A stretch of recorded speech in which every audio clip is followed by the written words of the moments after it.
James Lennis, this wine's next. This is Alma de Cattleya. This is Sauvignon Blanc, Sonoma County 2019 vintage. Stay tuned and I'll tell you more about this wine.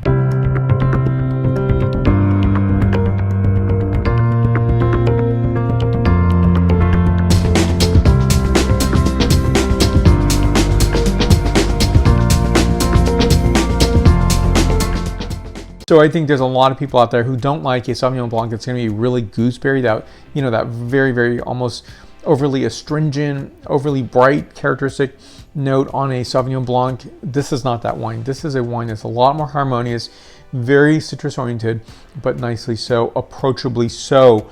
And so if you don't really like that gooseberry characterization, this is a wine for you. I think the price point's really decent. So let me show you the bottle up close. You know, nice artwork, very, very indicative of this producer. Now this producer also does a rosé. I'll place that video right up here. And so back label for you to look at here. I think this is just, you know, really sublime and wonderful.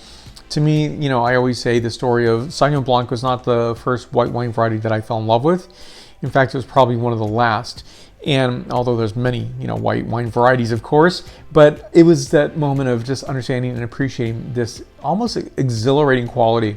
It probably comes off of the scent characterization, and it's really that evident note that this is Sauvignon Blanc, but it's that carry through and carry away with that note that is that exhilaration point.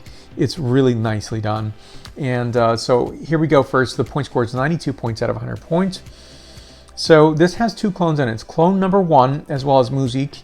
And so you have these two clones, and I think that's another nice point. So when I hear that and I read the text sheet, I'm really much more impressed because you're not just producing Sauvignon Blanc to produce it. You're producing a lovely Sauvignon Blanc to be really appreciated and to be enjoyed.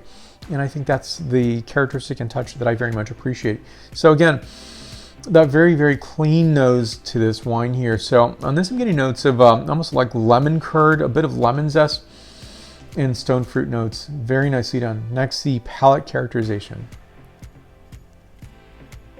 So in this notation of bergamot, so I love bergamot, oyster shell, a bit of passion fruit, and on the finish, a hint of fennel. Nicely done, 92 points out of 100 points. More information on the producer down below. That's where the questions can be listed there as well. And that's where the subscribe and like button is. So please hit both of those. And I do appreciate that if you hit the like button and you do subscribe to see my latest videos that I am producing. So let's stay connected. More wines to come. And we'll see you on Facebook, Twitter, Instagram, LinkedIn, and WordPress. You'll also find my podcast on Apple Podcasts, Stitcher, Spotify, as well as iHeartRadio. Thank you for watching. Stay tuned for more. Santé.